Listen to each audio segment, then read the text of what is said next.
High friends, welcome back to my YouTube channel Mina kitchen blog. আমি মিনা। তো guys, আজকে তোমাদের সামনে নিয়ে আসলাম আর একটা রেসিপি। আজকে আমি এই রেসিপিটা শেয়ার করতে চলে আসলাম। এটা হচ্ছে ছত্তিশগড়ের একটা মজাদার এবং লোভনীয় রেসিপি।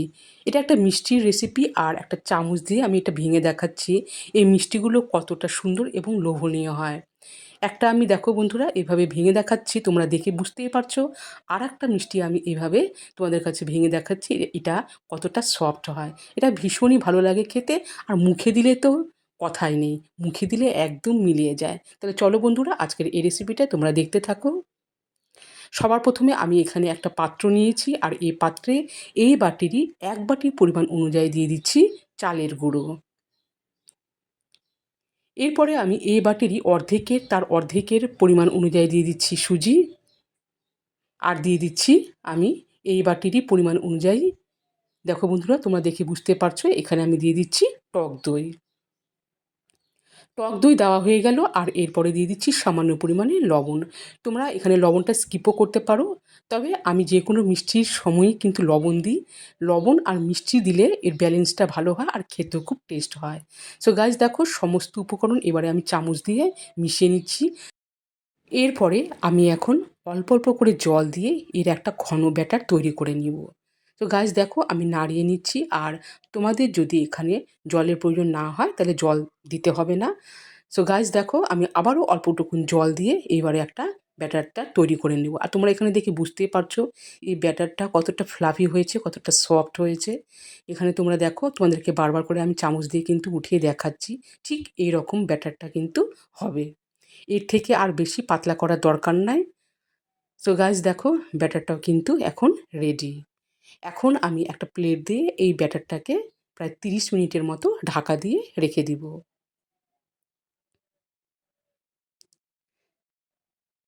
এরপর আমি ওভেনে একটি পাত্র বসিয়ে দিয়েছি। এবারে এই পাত্রে আমি এই কাপের পরিমাণ অনুযায়ী 2 কাপ জল দিচ্ছি, আর এখানে একটা আমি চিনি শিরা তৈরি করে নিব। আর এখন আমি এই কাপেরই পরিমাণ অনুযায়ী হাফ কাপ চিনি দিচ্ছি। আর মিষ্টির পরিমাণটা তোমরা তোমাদের ব্যালেন্স অনুযায়ী করবে। সো গাইস দেখো, চিনিও দিয়ে দিলাম, আর তার সাথে দিয়ে দিচ্ছি গোটা কয়েক এলাচ। এইবারে আমি হাই হিটে রেখে কিছুক্ষণের জন্য আমি ফুটিয়ে নিলাম। আর দেখো বন্ধুরা, চিনি শিরাটাও কিন্তু হয়ে গেল।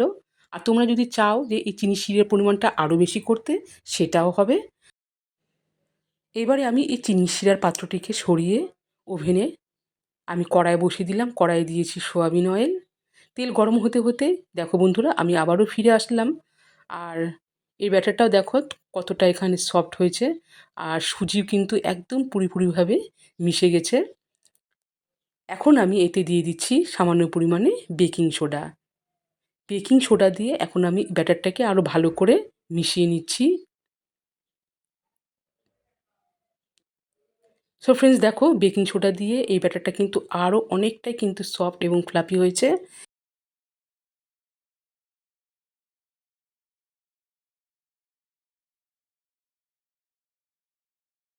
এইবারে আমি 2টো চামচ নিলাম, আর একটা চামচ দিয়ে আমি দেখো বন্ধুরা ব্যাটারটাকে দিয়েছি, আর আরেকটা চামচ দিয়ে ব্যাটারটাকে আমি এইভাবে উঠিয়ে নিব। তোমরা দেখো বন্ধুরা এর সিস্টেমটা কি এরকম, যাতে এর আকারটাও ঠিক একই থাকে। আর তোমরা চাইলে হাত দিয়েও করতে পারো বড়ার মতো, কোনো অসুবিধা নেই। তো আমি এইভাবে এখন ছেড়ে দিচ্ছি তেলের মধ্যে।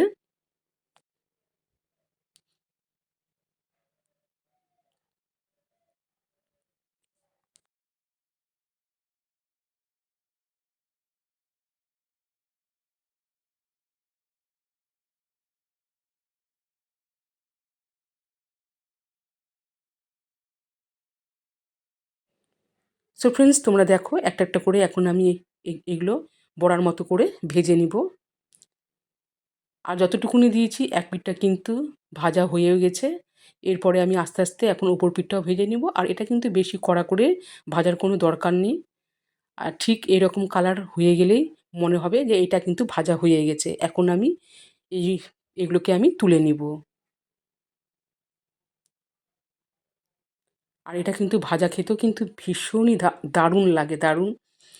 তো এখন আমি এগুলোকে উঠিয়ে নিচ্ছি, আর বাদবাকি যেগুলো আছে সেগুলোকেও আমি ঠিক এইভাবে ভেজে তুলে নিব।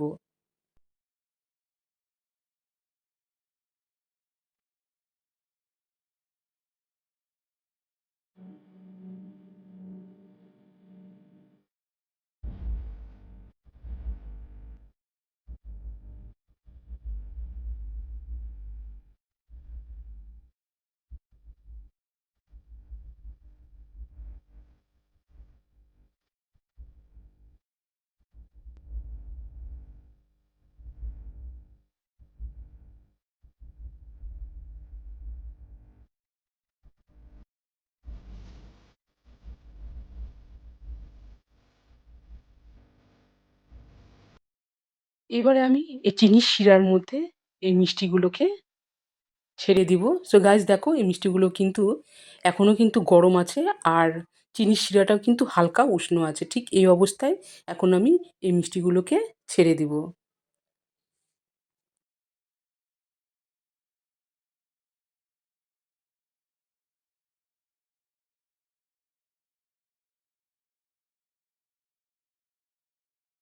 প্রায় 15 থেকে 20 মিনিট আমি ঢাকা দিয়ে এইভাবে রেখে দিলাম, আর প্রায় 15 থেকে 20 মিনিট পর ফিরে আসলাম, আর দেখো চিনির শিরা কিন্তু একটুকু নেই। চিনির শিরার সাথে একদম পুরো মিশে গেছে। আর এ- একটি পাত্রে আমি এখন এই মিষ্টিগুলোকে সার্ভ করছি, আর উপর থেকে আমি কিশমিশ আর কাজু বাদামের গুঁড়ো দিয়ে সার্ভ করলাম। সো ফ্রেন্ডস, আজকের এই ছত্তিশগড়ের একটা প্রসিদ্ধ মিষ্টি কেমন লাগলো অবশ্যই কমেন্ট করে জানাবে। আর তোমরা চাইলে এটা মিষ্টির মতো রসালো করতে পারো, ভীষণই ভালো লাগে খেতে। তো আমার মেয়েরা আবার ঠিক এইভাবেই পছন্দ করে, তো মেয়েদের রিকোয়েস্ট অনুযায়ী আজকে তোমাদের কাছে শেয়ার করলাম। সো ফ্রেন্ডস, আজকের মতো এই পর্যন্তই। আবারও দেখা হচ্ছে অন্য এক রেসিপির সাথে। তোমরাও ট্রাই করবে কিন্তু, ভীষণ ভালো লাগে খেতে। সো গাইস টাটা, আবারও দেখা হচ্ছে অন্য এক রেসিপির সাথে।